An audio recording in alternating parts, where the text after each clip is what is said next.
Vamos a leer en Gálatas capítulo 3.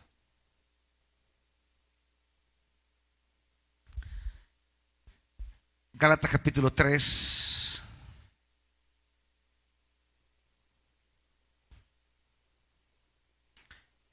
Vamos a leer un versículo de la Escritura. Versículo 18. Gálatas 3:18. ¿Lo tienen, pueblo? Si la herencia se basa en la ley, ya no se basa en la promesa. Pero Dios se la concedió gratuitamente a Abraham mediante una promesa. Vuelvo a leer la Escritura, hermanitos. Si la herencia se basa en la ley, ya no se basa en la promesa. Pero Dios se la concedió gratuitamente a Abraham mediante una promesa. Padre, queremos entender y disfrutar esta noche la gratuidad de tus promesas.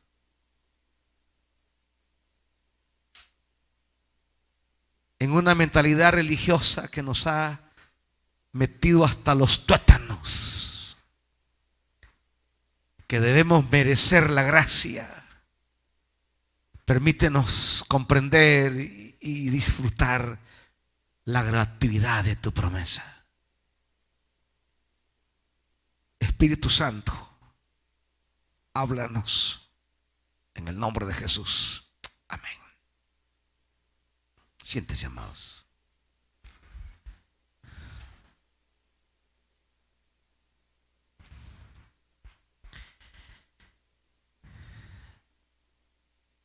La obligatoriedad o la generosidad, que son dos conceptos que guían a veces la religiosidad en el mundo de la iglesia evangélica. Pero el componente que predomina es la obligatoriedad. Es que la religión se encarga de poner pesadas cargas sobre nosotros. Cuando el apóstol Pedro participa en Hechos capítulo 15, acompáñenme a leerlo, que lo vamos a leer. Pedro hace una reflexión sobre esto de la obligatoriedad.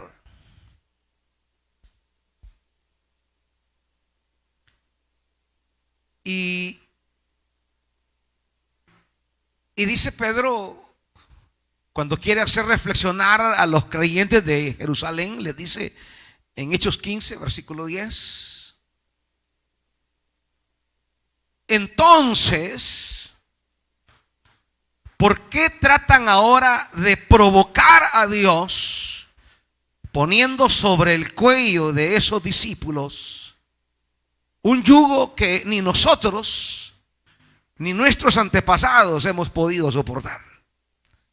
No puede ser. Más bien, como ellos, creemos que somos salvos por la gracia de nuestro Señor Jesús. Pedro hace una reflexión sobre esa iniciativa de algunos hermanos de Jerusalén que quieren imponer la ley en sentido étnico sobre los hermanos gentiles. Por eso él comienza desde el versículo 7, para que tenga el hilo de la reflexión. Después de una larga discusión, Pedro se puso en pie y dijo: hermanos, ustedes saben que desde un principio Dios me escogió de entre ustedes para que por mi boca los no judíos oyeran el mensaje del evangelio y creyeran.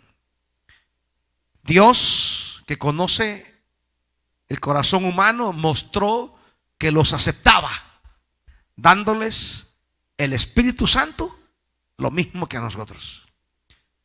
sin hacer distinción alguna entre nosotros y ellos, purificó sus corazones por la fe. Y aquí viene la reflexión de Pedro, perdón.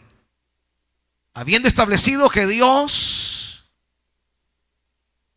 los aceptó y les dio el Espíritu Santo, entonces, ¿qué estamos haciendo con ese sentido de la obligatoriedad?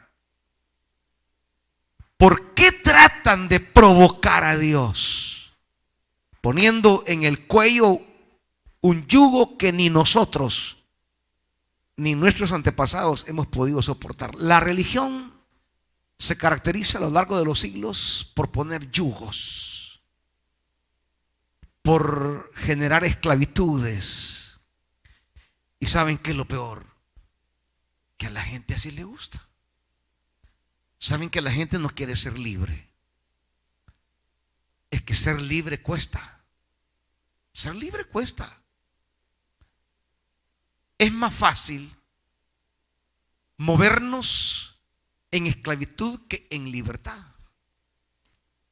Porque vivir en libertad es asumir decisiones y responsabilidades de las que yo soy el único encargado directo de decidirlas y de asumirlas. Y a nosotros nos gusta siempre culpar a otro. Siempre. Es que así comenzó la historia humana, así comenzó. Es que la mujer que tú me diste, es que la serpiente. Nunca asumió el ser humano la responsabilidad de la libertad que recibió. Es más fácil que le digan 1, 2, 3, 4, 5, 6, 10, 20 puntos. Y usted va ahí conducidito por esos 20 puntos y su vida se reduce a cumplir esos 20 puntos. A cumplir porque esa es la obligatoriedad para poder encajar, para poder ser aceptado. Cuesta ser libre, cuesta. A la gente le gusta más la esclavitud. Porque decidir es discernir, analizar, asumir, y lo que venga es mi responsabilidad, la asumo. Pero nadie asume responsabilidades. Por eso la religión funciona perfectamente, porque le gusta poner yugo y a la gente le gusta que le pongan un yugo. Por eso las dictaduras en América Latina siempre han funcionado. Porque la gente quiere que otro le resuelva la vida. Quiere que de manera externa venga alguien a resolverle la vida.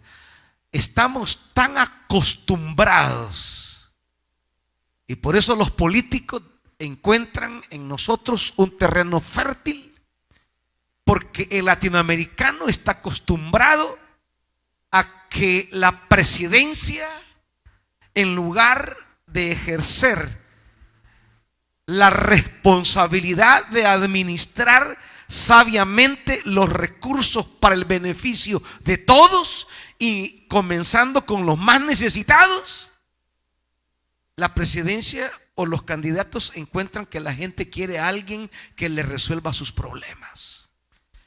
Si no hay agua, la gente quiere que el gobierno le resuelva el problema del agua. La gente no busca resolver el problema del agua a ella. La gente no busca resolver el problema comenzando por cuidar el agua.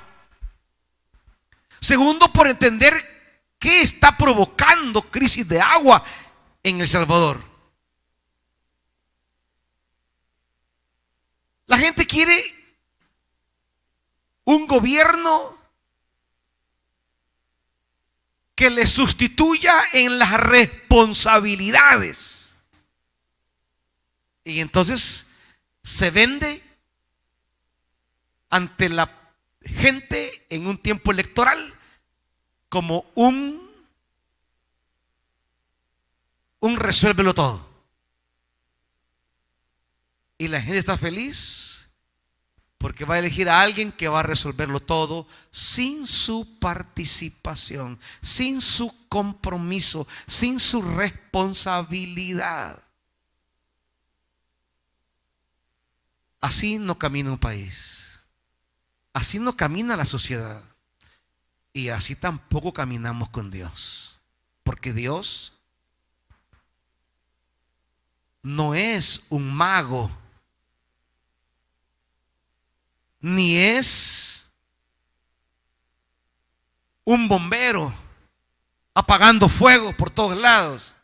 No, Dios trabaja en corresponsabilidad con el ser humano. Dios y el ser humano son compañeros, socios para un mundo que refleje la plenitud de vida que Dios quiere.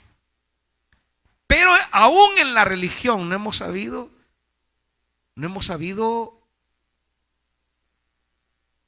asumir la libertad.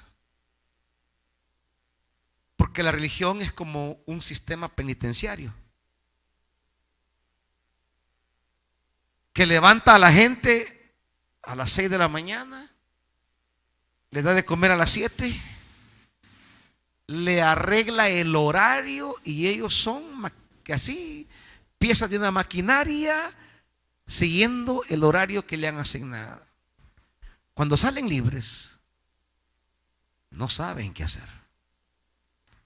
¿Saben ustedes que hay gente que ha vuelto a delinquir para que lo vuelvan a meter preso?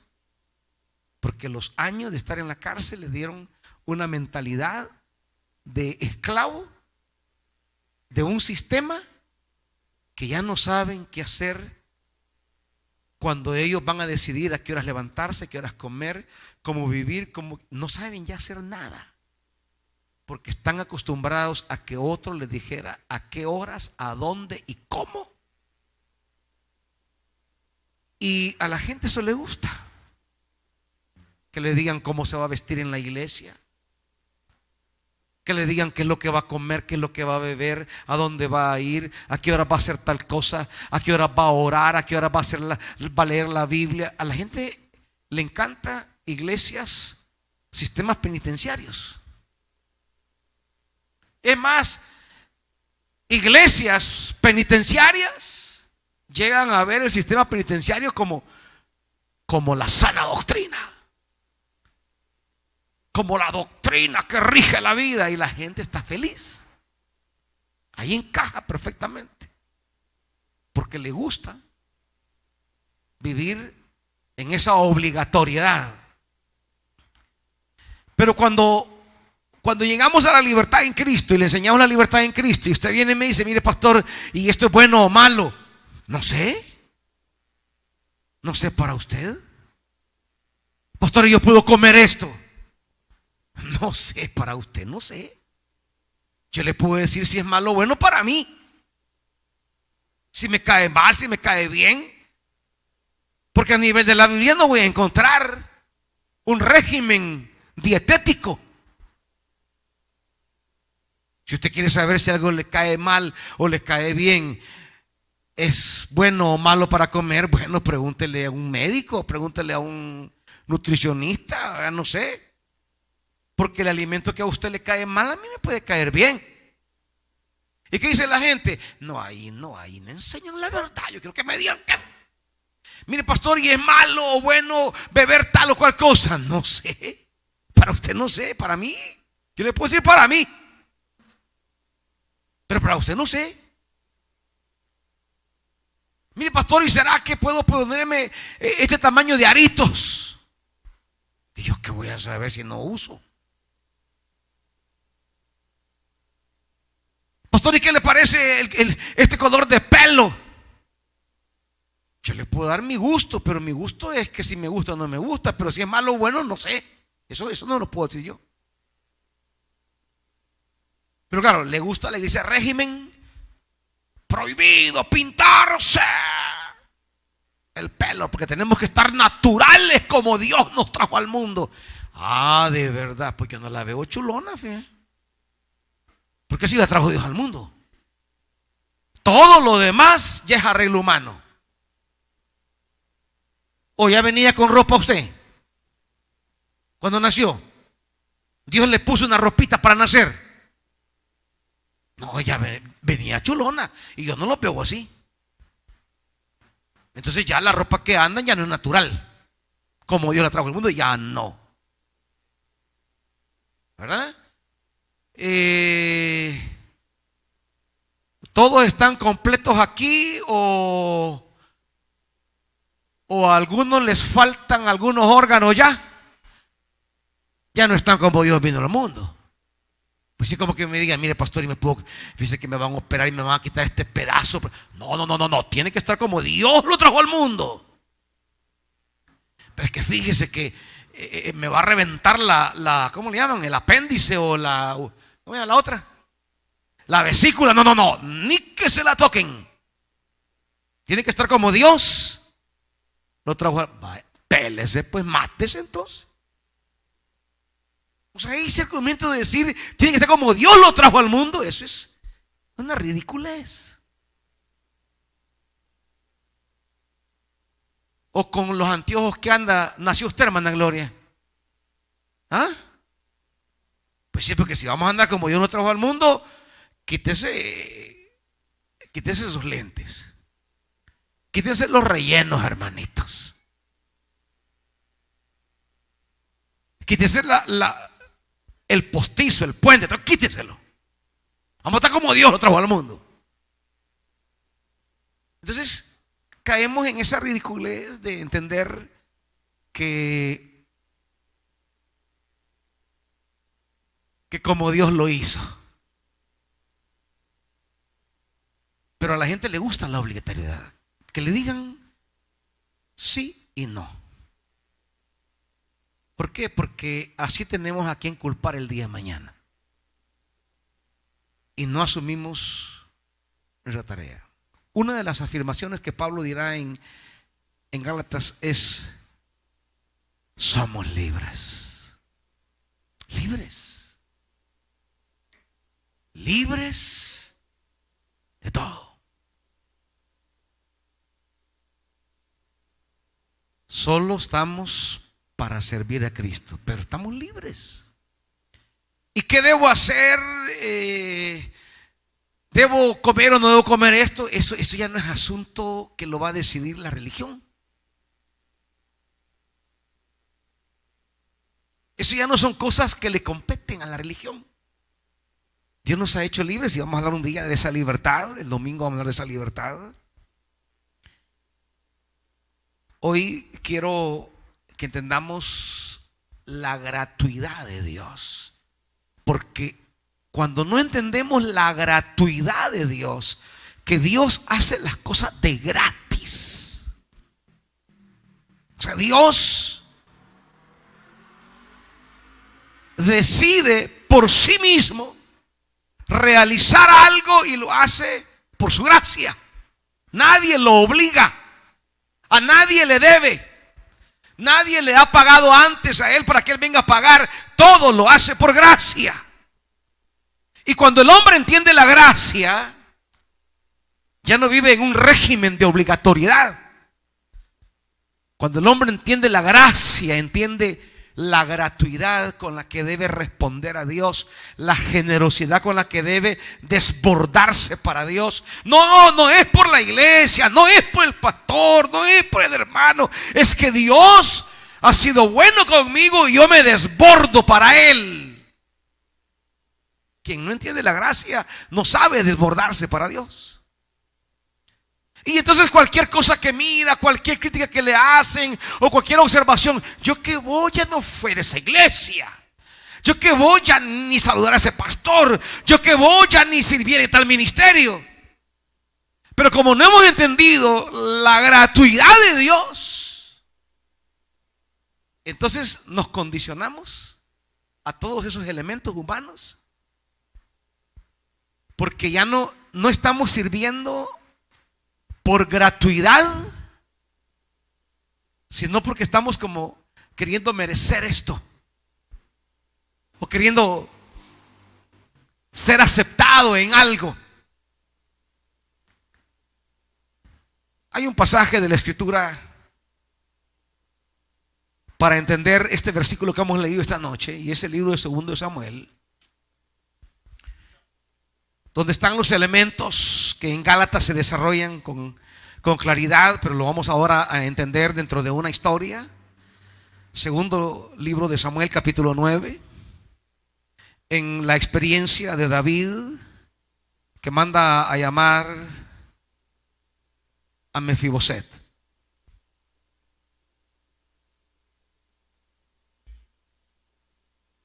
Vamos a entender la gratuidad de Dios y la gratuidad del hombre. Cuando entendemos la gracia, quedamos atrapados por la gracia, quedamos envueltos por la gracia, vivimos en respuesta a la gracia, servimos en respuesta a la gracia. Y dice capítulo 9, segundo libro de Samuel: el rey David averiguó si había alguien de la familia de Saúl a quien pudiera beneficiar en memoria de Jonatán. La gracia siempre nace en Dios, nace en aquel que tiene capacidades, potencialidades para bendecir. Es la memoria. Y gracias a Dios que Dios no pierde la memoria como el ser humano. David, cuyo corazón, dirá la Biblia, es similar al de Dios, David no pierde la memoria. Ya no es el muchachito a quien Saúl quería asesinar una y otra vez. Ya no es aquel joven que en su angustia y desesperación se acercó al hijo del rey e hicieron un pacto. No, hoy es rey, hoy tiene poder, hoy tiene riqueza, hoy tiene fama, hoy tiene dominio, hoy tiene todo lo que un hombre puede desear, hoy tiene todo el poder y no necesita de nadie, pero tiene memoria. No olvida jamás lo que un día prometió. Bendito Dios que así es nuestro Dios. Así dice Éxodo. Y Dios se acordó de Abraham, Isaac y Jacob y de sus promesas a Abraham. Y llegó a Egipto y liberó a Israel. La memoria de Dios. Cuando leemos primer libro de Samuel, no me pierdas 2 Samuel. Cuando leemos en el capítulo 20, primer libro de Samuel, capítulo 20, David huyó de Nayot de Ramá y fue a donde estaba Jonatán, el hijo del rey, acuérdese, el primogénito. ¿Qué he hecho yo?, preguntó David. ¿Qué crimen o qué delito he cometido contra tu padre para que él quiera matarme? Morir tú. De ninguna manera, le respondió Jonatán. Mi padre no hace nada, por insignificante que sea, sin que me lo diga. ¿Por qué me lo habría de ocultar? Eso no es posible. Pero David huyó y perjuró: tu padre sabe muy bien que tú me estimas, así que seguramente habrá pensado, Jonatán no debe enterarse para que no se disguste. Pero tan cierto como que el Señor y tú viven, te aseguro que estoy a un paso de la muerte.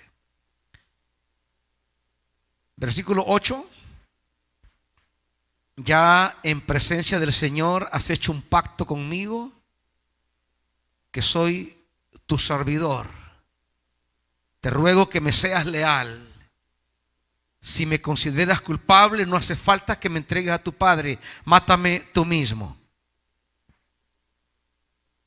12. Dijo David: te juro por el Señor, Dios de Israel, que a más tardar pasado mañana a esta hora averiguaré lo que piensa mi padre. Versículo 16. Que el Señor pida cuenta de esto a tus enemigos. De este modo, Jonatán hizo un pacto con la familia de David, pues quería a David como a sí mismo. Y por ese cariño que le tenía, pidió a David confirmar el pacto bajo juramento. Versículo 23. Que el Señor sea siempre testigo del juramento que tú y yo nos hemos hecho. Pasaron tantos años, tantas historias. Aquí empezó David un camino de huir, de escapar, de esconderse de tantos peligros.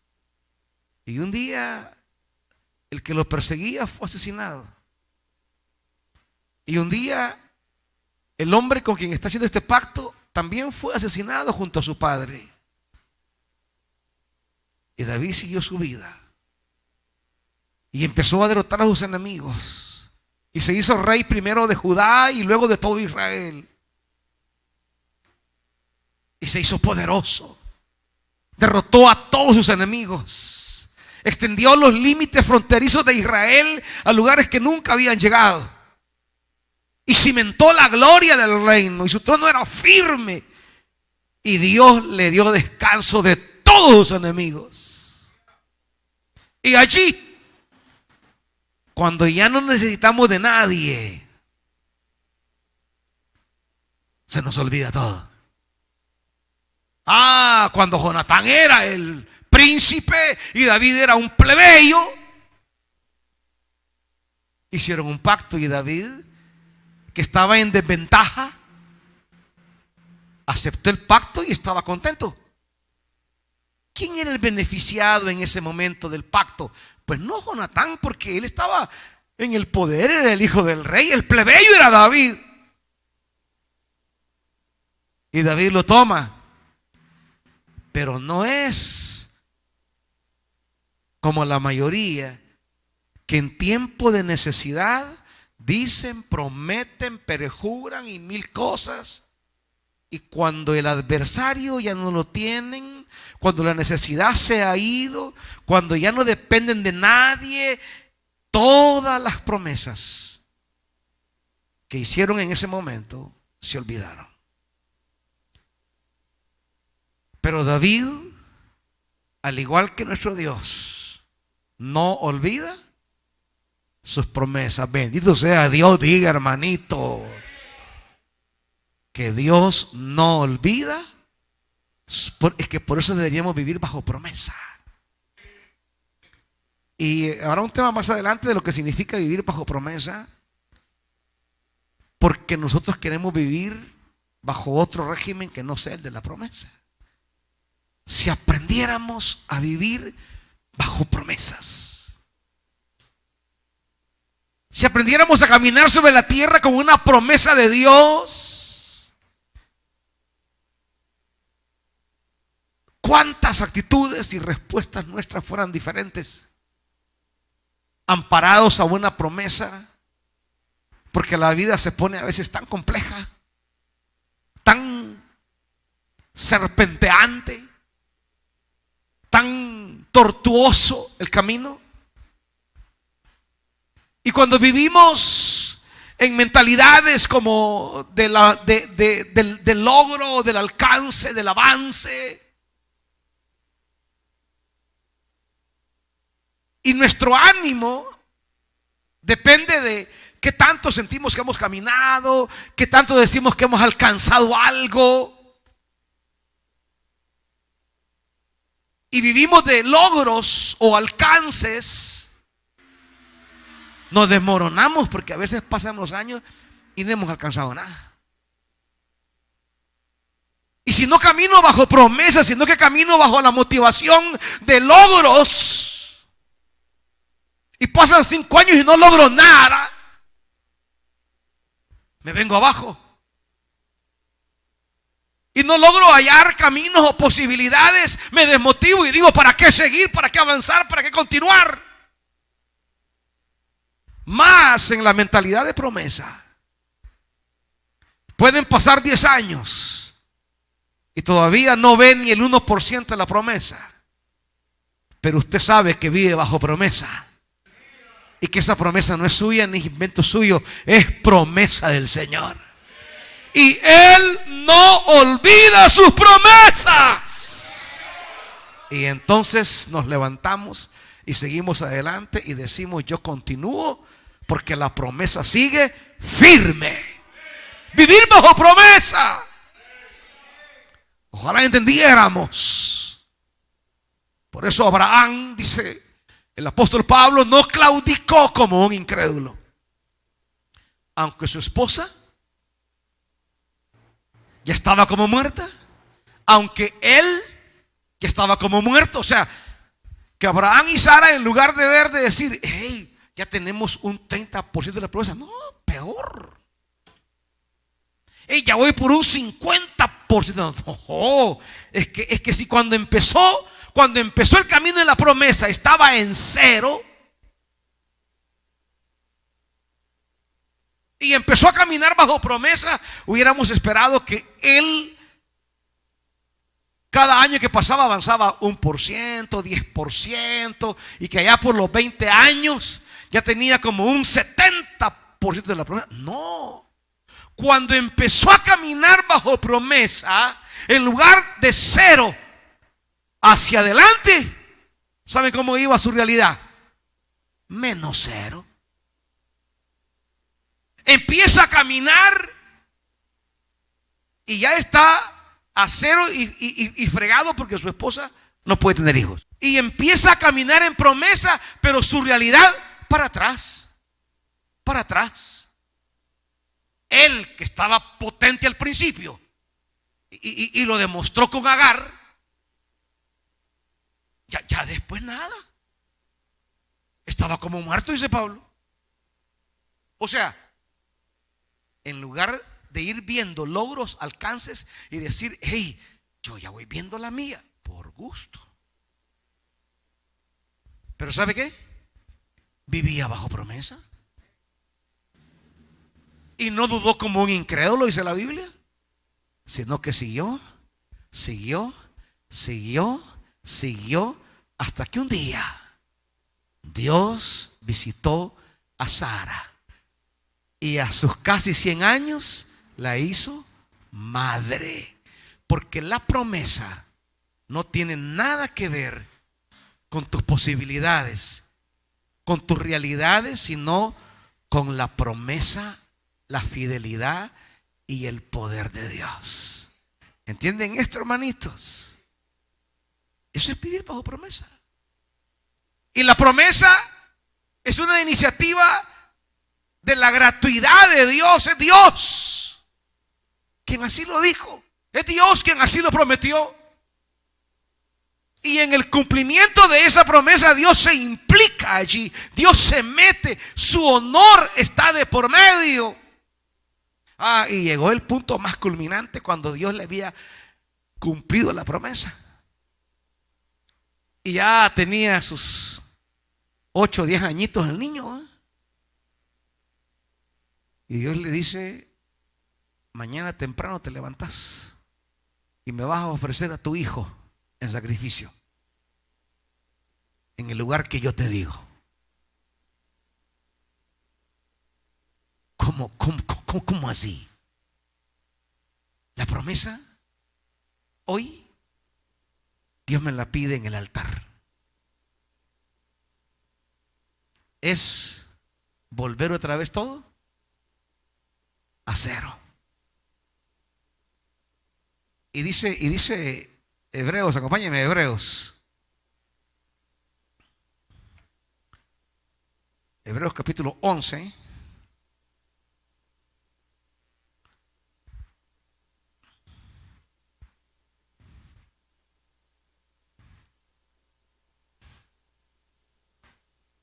Mire cómo lo va a decir. Hebreos capítulo 11, versículo 17. Por la fe, Abraham, ojo, quien había recibido las promesas, ¿cuáles? Fue puesto a prueba y ofreció a Isaac, su hijo único, a pesar, ¿y quién es la promesa? De que Dios le había dicho: tu descendencia se establecerá por medio de Isaac. ¿Y qué consideraba Abraham? 19. Consideraba que Dios tiene poder para resucitar a los muertos. En sentido figurado, recobró a Isaac de entre los muertos. O sea, dijo, bueno, Dios me pide mi promesa y todo se desvanece y todo vuelve a cero. Pero yo creo que Dios tiene poder de resucitar al muerto. Y fue y no tuvo reparos. No dudó. No vaciló. No titubeó. Muy de mañana, dice Génesis, salió con su hijo. Promesa. Volviendo a 2 Samuel 9, David tiene memoria. Un día hizo un pacto, un día hizo un juramento.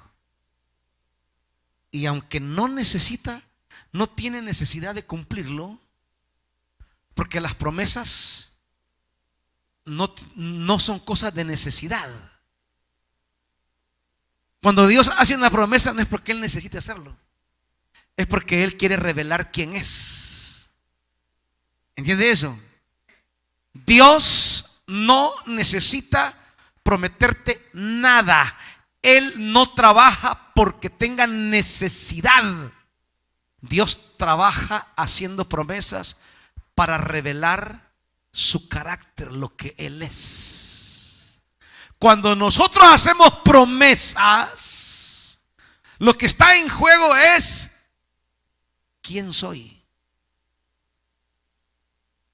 ¿Entienden esto? La promesa refleja mi carácter. La promesa refleja qué soy, quién soy. Cuando prometemos y no cumplimos, o cumplimos, estamos reflejando qué somos. El cumplimiento o el incumplimiento de una promesa, de una decisión, de un voto, habla de mí, que soy. Cuando Dios se levanta y se acerca a Abraham y le dice: yo te daré tierra, descendencia, será tu nombre levantado, en ti serán benditas las familias de la tierra. Dios va a mostrar quién es Él. ¿Está entendiendo esto? Cuando Dios promete, usted está a las puertas de saber quién es Dios. ¿Cómo es Dios? ¿Qué hay en Dios? La promesa es como una ventana en la que podemos visualizar el carácter de Dios. La promesa es como una posibilidad que tenemos de acceder a Dios, y en la medida que ese Dios vaya cumpliendo sus promesas a sus tiempos, vamos descubriendo cómo de grandioso, fiel, poderoso, maravilloso es Dios conmigo. Las promesas reflejan quiénes somos aquí adentro. Si Dios incumpliera sus promesas, eso reflejará un carácter atrofiado de Dios. Un Dios que miente. Un Dios que falsea. Un Dios que me manipula quizás con una promesa,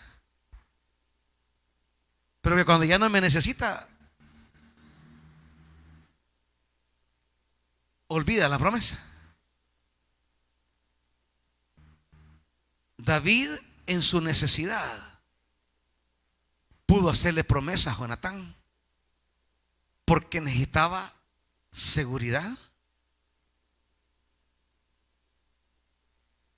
Necesitaba estar informado si Saúl planificaba matarlo.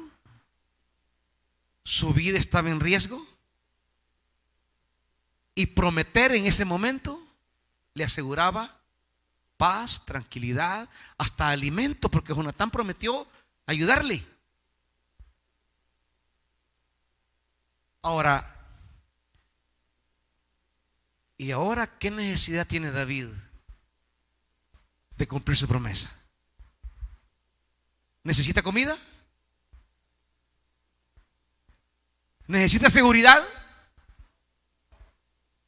¿Necesita pagar deudas? ¿Tiene un enemigo que lo ande persiguiendo y tiene miedo? Y entonces, ¿para qué voy a cumplir mi promesa? Es porque revela lo que soy.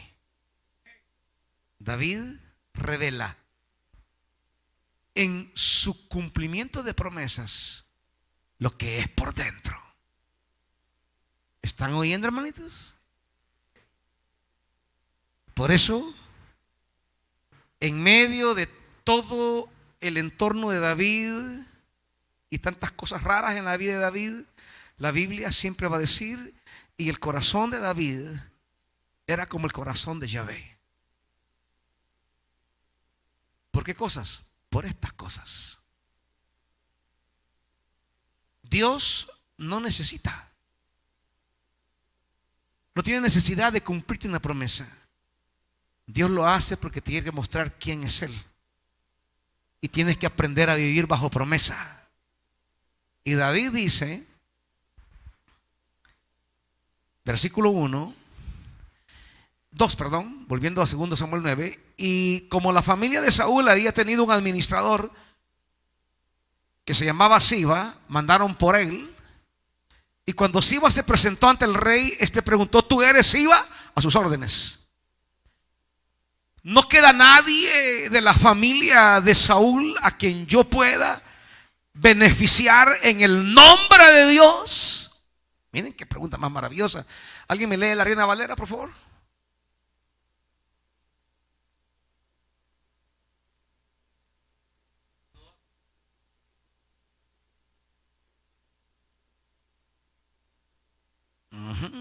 Misericordia de Dios.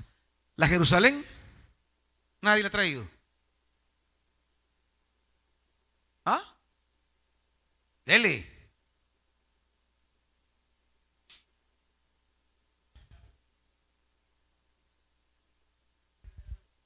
¿Están oyendo eso? Para David, el cumplir promesas tiene que ver con Dios. Prometer una promesa humana solo debe ser reflejo de las promesas divinas. Y solo tiene sentido prometer cuando entro en la lógica de entender que mi promesa debe ser coherente en el compromiso de cumplirla, como las promesas que hace Dios, para que sus palabras no sean vacías. Prometer no debería ser una flojedad de boca. ¿Entienden eso? Prometer debe ser algo que asumimos desde el carácter de Dios y no desde las necesidades nuestras y aflicciones nuestras. Porque cuando yo hago promesas que nacen en el momento de crisis que estoy viviendo, en el momento de necesidad que estoy viviendo, voy a prometer cosas por necesidad. Pero una vez solventada mi necesidad, la promesa ya no tiene efecto, porque no respondía a asumir las cosas como Dios las asume, sino a una efímera situación que yo vivía. Sus promesas de Dios y sus promesas deben nacer, como dice David, de Dios. Hacer misericordia de Dios, o en el nombre de Dios, como dice, o que nacen de Dios. Dios me lo ha puesto. Por eso siempre decimos, sus votos al Señor, sus promesas deben de nacer del Espíritu en su corazón. Si no, no las haga, nadie está obligado. Pero si el Espíritu te movió, hágalo, porque en esa promesa de Dios va una bendición. Y David entiende esto. David entiende que ese juramento que hizo con Jonatán, ahí estaba Dios en medio.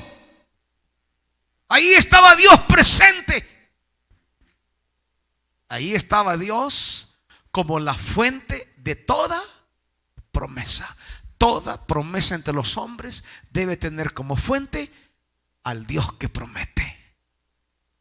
Y debe tener la fuerza de cumplimiento, porque eso refleja quién soy. Y si yo prometo y no cumplo, estoy reflejando cosas que soy, que no hablan muy bien de mí. ¿Me están siguiendo en esto, hermanitos?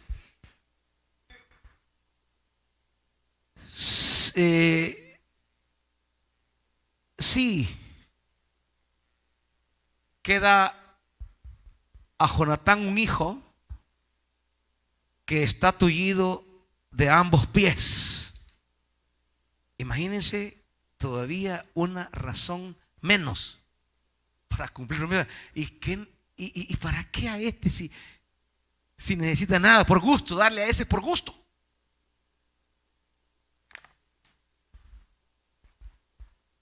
Cuando la persona a quien usted va a prometer no tiene ni capacidad para nada, ¿qué le va a mover a usted cumplirle a un tullido una promesa? Y no solo eso, porque mire, dice, ¿y dónde está? En Lodebar, vive en casa de Maquir, hijo de Amiel. Ni tiene casa propia este muchacho. Tullido, dependiente. ¿Sabe? Esto es maravilloso, porque así nos encontró el Señor a nosotros. Pero ¿saben qué? Ninguna desgracia personal en nuestra vida hace que Dios se olvide de su promesa a nosotros. Ninguna. Pero mire, mi Señor, y llegan los ángeles, ahí va. Pero mira, Señor, esa que vos le prometiste, esa, mira cómo está, hombre. Yo lo prometí. Está toda tullida, pero yo lo prometí. Está todo tullido, míralo, Señor, si ni quiere leer la Biblia el desgraciado. Yo lo prometí. Señor, si es un acabado, ¿qué te pues? Yo lo prometí. Todos los males, carencias, crisis, situaciones que puedan presentarle delante de Dios como excusas o razones para que Dios olvide lo que se prometió y no desperdicie nada. Mira, Señor, yo creo que es un desperdicio cumplirle a ese tullido. Yo lo prometí. ¿Saben por qué tenemos esperanza, hermanitos? Porque las promesas de Dios no dependen de tu tullidez, ni de tu escasez, ni de tus limitaciones, ni de nuestras miserias. Depende que Él lo dijo.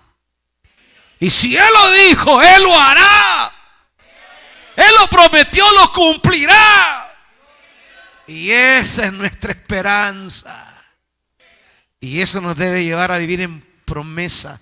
Yo vivo bajo promesa, aunque las cosas que vamos viviendo, a su cotidianidad, a su día a día, no vayan vislumbrando algo. No importa. No importa. Vivir bajo promesa es vivir bajo la profunda convicción que el que lo dijo, lo hará. Porque Él tomó la iniciativa. Él fue quien arrancó en su gracia. Y dice, cuando Mefiboset, que era hijo de Jonatán y nieto de Saúl, estuvo en presencia de David, se inclinó ante él rostro en tierra. Tú eres Mefiboset, respondió David. La NBI dice a sus órdenes. La Reina Valera, estoy en el 6. He aquí tu siervo. El servicio no es por obligatoriedad, es por la gracia. Tú no vistes mis tullimientos. Es que ¿saben qué es lo que pasa con algunos aquí? Que se olvidaron que fueron tullidos. O esconden alguna tullidez. Y se olvidaron. Yo jamás quiero olvidar todas mis tullideces, ni olvidar las miserias, ni olvidar todas las pandeadas, ¿verdad? Como era todo tullido, todo pando, pues, cojeras. ¿Cómo caminaba? Así caminamos todo un día. Y algunos todavía. Pero Dios te prometió y lo va a cumplir. Y yo no quiero olvidar las tullidencias mías, ¿va? Y reconozco que la gracia me mandó a llamar. Y solo le digo una cosa, aquí está tu siervo, más nada. Más nada, no hay otra manera. El servicio no es una cosa que nazca de las buenas vibras en el ministerio. No, hombre. El servicio no es algo que nazca de, que les digo, tengo amigos en el ministerio. No, hombre, hasta enemigos pueden haber ahí. Pero mi servicio no nace de eso. Nace porque jamás olvido las tullidencias de mi vida, y que en medio de esas tullidencias Dios me mandó a llamar y me sentó a su mesa. Tu siervo por siempre. Más nada. Sigue diciendo. Le dice, no temas, porque usted piensa que lo ha mandado para dárselo. Pues sí, porque es hijo de Jonatán, heredero al trono. Aunque sea tullido, puede aspirar al trono.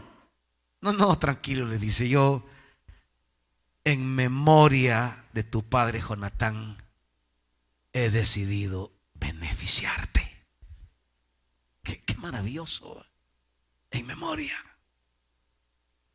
Ojalá un día digan así a sus hijos, ¿va? Por su fidelidad, su lealtad. Que su vida sea tan leal que le digan, mira, por tu mamá, por tu papá, vení. He decidido beneficiarte. Y le dice, ¿voy a qué? A devolverte. Voy a devolverte, dice el Señor, las tierras que pertenecían a tu abuelo Saúl. Y 2, de ahora en adelante, te sentarás a mi mesa. El Señor te devolverá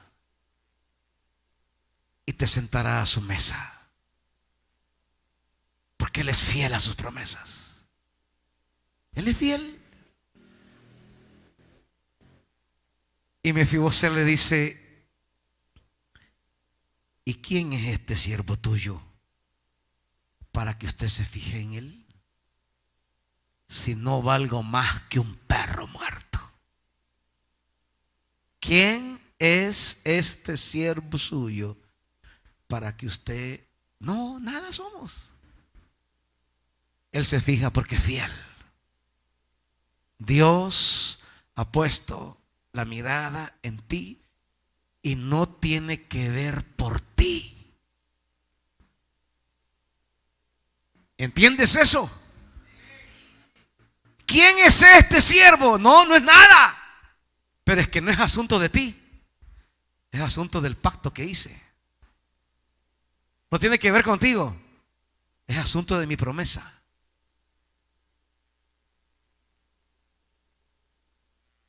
No tiene que ver con que si lo merezco o no lo merezco. Tiene que ver con que así lo ha decidido el Señor.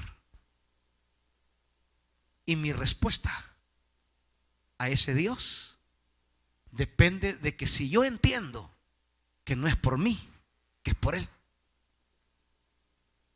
Y cuando entiendo que es por Él, entonces yo no tengo cómo pagarle. Qué bueno vio Dios en mí. No creo que mucho, hermanitos. ¿En qué se fijó Dios en nosotros para prometernos? Creo que no éramos muy prometedores. Pero no tiene que ver con nosotros. Tiene que ver con Él. Y cuando yo entiendo, así como David lo entendió, cuando yo entiendo que no tenía chance alguno, sino que Dios me mandó a llamar, y vine todo tullido y desgraciado, y Él me dijo: te sentaré a mi mesa. Yo solo he aquí tu siervo. ¿Y qué más? ¿Qué más, pues? ¿Que voy a salir de loco creyendo que Dios me ha llamado porque tengo capacidades, cualidades, bondades, posibilidades? Dios no necesita de mí. Dios no va a depender. Si yo no quiero, otro se levantará y Dios sigue su camino. Y cuando yo entiendo que Dios lo hizo, no por necesidad, sino por su gracia, yo ¿cómo le puedo pagar estar a Dios sirviéndole, predicando su palabra, cuando en mi humanidad a saber dónde andaría perdido? Si estando en Cristo salimos con tullideces, imagínese perdido sin Cristo. No, imagínese. No se me haga usted. Pero Él sigue firme en su promesa. Un día Dios hizo una promesa en Cristo, y eso se va a cumplir. Porque todas las promesas, dice Pablo, de Dios en Cristo, ¿qué son?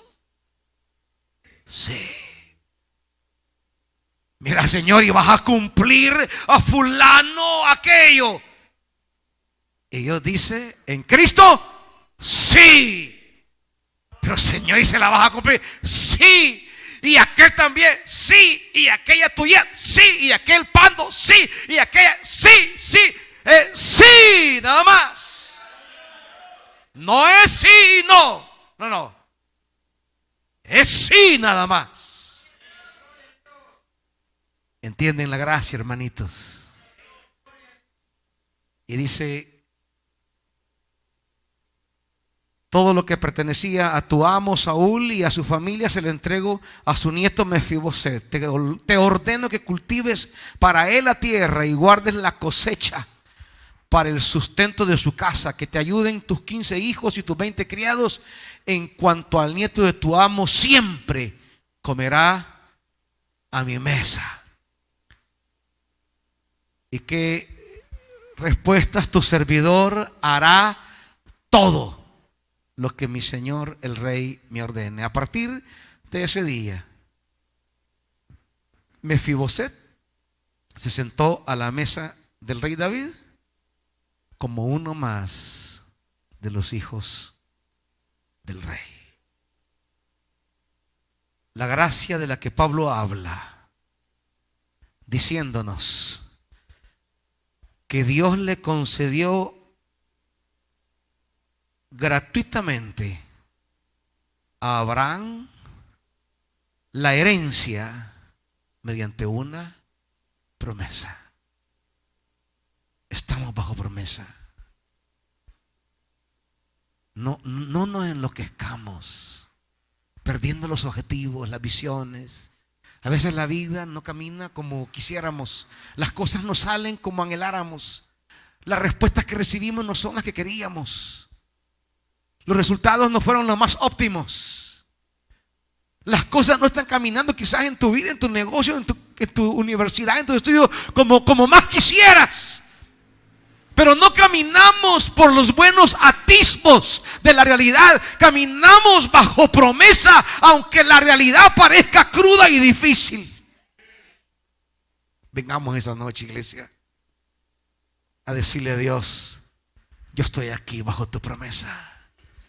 No sé cuál es tu necesidad, cuál es tu crisis, qué es lo que ya no soportas, pero ven y refúgiate a las alas de las promesas de Dios. Venga, vamos a orar, vamos a ministrar, vamos a clamar a Dios. Venga, vamos a reconocernos bajo la promesa. Venga y dígale al Señor: dame fe, dame fe, porque promesas hay. A veces la fe nos flaquea. Promesas hay, solo que a veces la fe, cuando no vemos,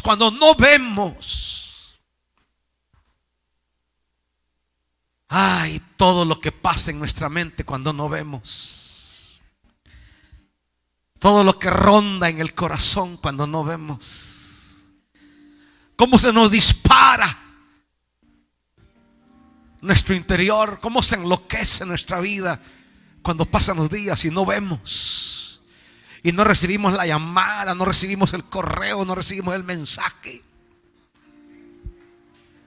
no recibimos el papel que esperábamos recibir, y el corazón se agita, el espíritu se estremece, la carne se debilita.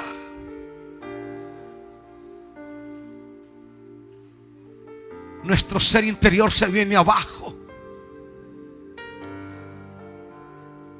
Más Dios te llama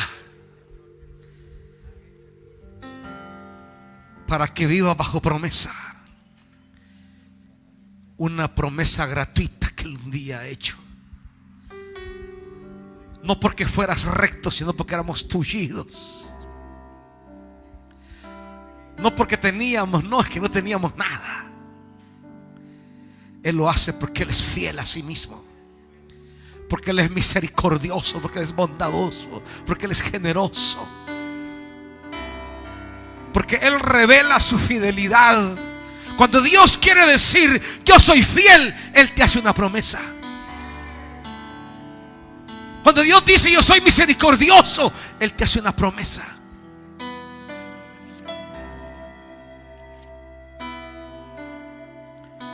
Cuando Él quiere hablar de su misericordia, lo que Él hace es darte una promesa. Cuando Él quiere hablar de sus bondades, Cuando Él quiere revelar cuánto te ama, cuando Él quiere hacerte saber lo que significas en su amor, ¿sabes qué hace? Darte una promesa. Tómate de esa promesa y no la sueltes. Pueden pasar los días, las semanas, los meses o los años. Tómate de esa promesa, no la sueltes. Camina, avanza, sirve.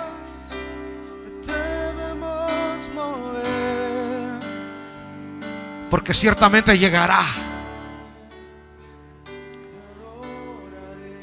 Porque ciertamente te visitará un día. Tocará a tu puerta. Como tocaron a la puerta de Mefiboset un día que él jamás imaginó. Un día él se levantó como todos los días. Ahí llegaron a levantarlo, véngase para acá, y se lo llevaron por allá. Amaneció como otro día más. Un día más de tullidencia, un día más de necesidades, un día más de impotencia, un día más para recordar todas sus pérdidas. Un día más lamentando las pérdidas de su abuelo y todas las tierras que eran de su abuelo. Un día las perdió, no tenía nada. No tenía ni dónde vivir, estaba desposada.